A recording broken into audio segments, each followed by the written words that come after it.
$37 trillion.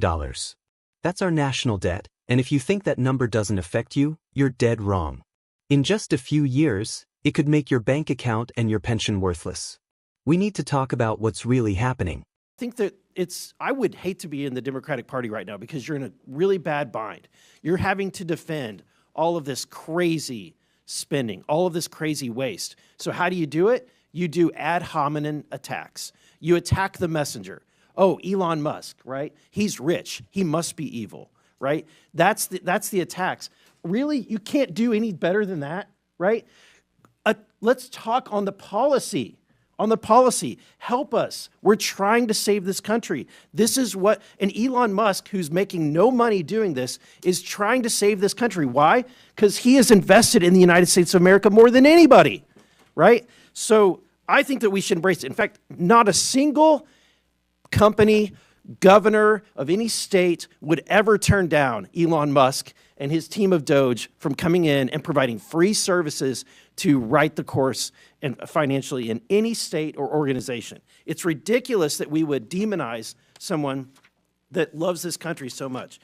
Mr. Whitman, the formation of agencies via the executive action is not new, right? The formation of Doge is not new. Can you are you familiar with any other previous presidencies where they've formed organizations like Doge via executive action? Yeah, so actually the agency that Doge is occupying is one that was created in a previous administration, so it is something that happens routinely. But I don't know if that answers your question. Yeah, there's been the Office of Budget Management was created, Environmental Protection Agency was created, the U.S. Digital Service, which is now Doge, was created all by executive order, right? And actually one other I'd add is USAID was originally created through an executive order by President Kennedy and then later formalized. And then, Madam Chair, I have a video I would like to end with that just, let's review, if we could cue that, to remind, and I want to remind my Democratic friends, at a point in which you once had the majority of the American people on your side, this is what your party believed in. This report tells us how to cut waste, cut red tape, streamline the bureaucracy, change procurement rules, change the personnel rules, and create a government that works better and costs less.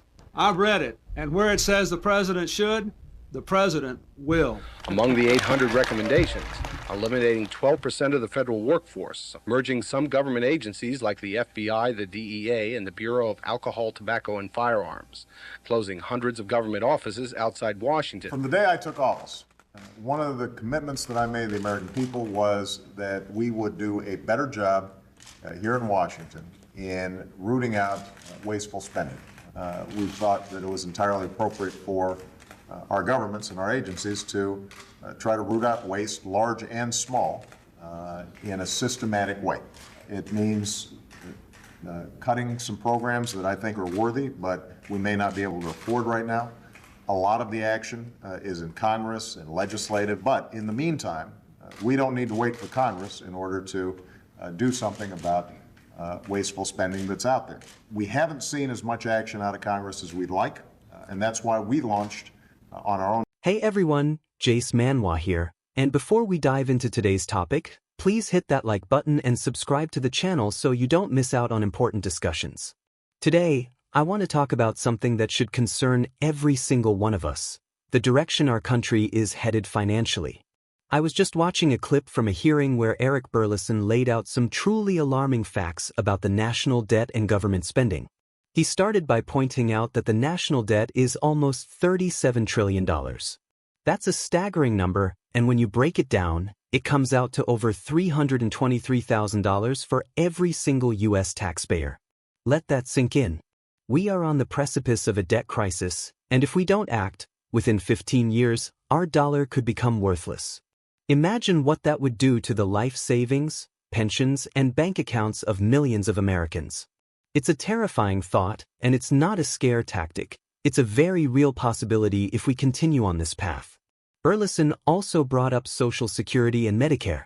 He said that Social Security is projected to be bankrupt in 8 years and Medicare in 10. This isn't just about abstract numbers. It's about the security and retirement of our parents and grandparents. It's about the promise we made to our veterans and our seniors. And what is the response from some in Washington? They seem to be more interested in defending what he called crazy spending and resorting to personal attacks rather than having a serious policy discussion.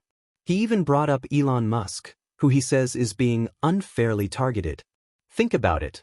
A man who is investing in America and trying to innovate is being attacked, while some in our government are defending a spending spree that is putting our future in jeopardy.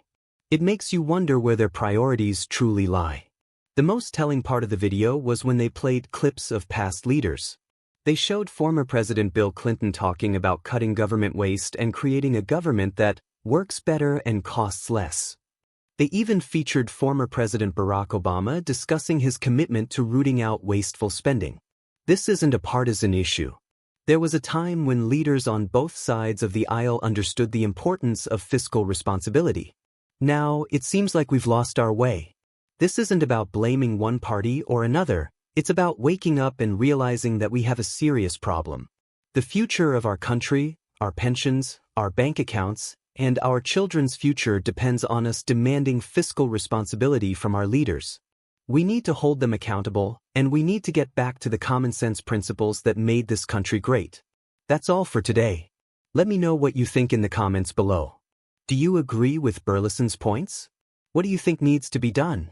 Like, subscribe, and I'll see you next time.